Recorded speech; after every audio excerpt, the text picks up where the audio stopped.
Good Hi. afternoon po. Go. Good morning. Game. Anong ano natin ngayon? Pa-color yung Color na natin. Ah. Mahaba na.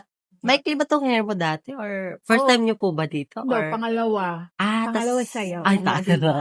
So, ito yung last time natin ginawa. Sige. Actually, nagpa-trim lang ako ng konti kasi nung last month, medyo Kumaba na. umaba na dito sa may mga teha kaya pinatrim Okay. ko na. So, magko-color na ba tayo ngayon? Highlights na natin ulit. Tingin mo, okay Medyo lang. mahaba Kaya? na eh. Oo, tapos Tapos, trim din na, no? trim natin. Sa color, anong gusto mong color natin? Ano ba yung ano? Kasi Gusto mo ba nang magbe-blend dito sa white? nag-blend sa Okay lang kasi mag-a-ash gray tayo.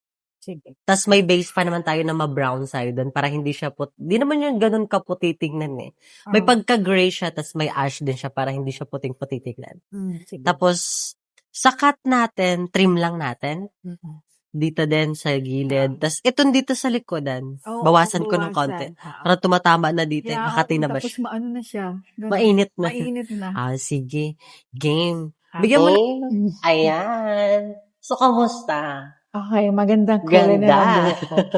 New look, madam. Yeah, nagkabuhay na siya. Nagkabuhay ulit siya. Tsaka nagka-volume. Diba? Nagka-volume dito sa top. Oo. Tapos yung highlights natin, no more problem na sa mga white. Magbe-blend na to. Ilang months ngayon last time natin? January ako last year. So, parang mostly January 3. ngayon, di ba?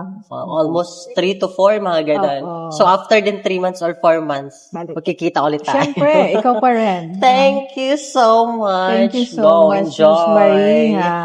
Alagaan mo lang to ng mga sulfate-free shampoo natin. Yeah. Or maganda dito yung purple shampoo.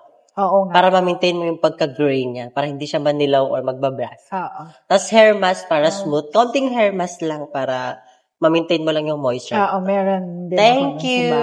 Go. Makagala-gala pa kayo. Yeah.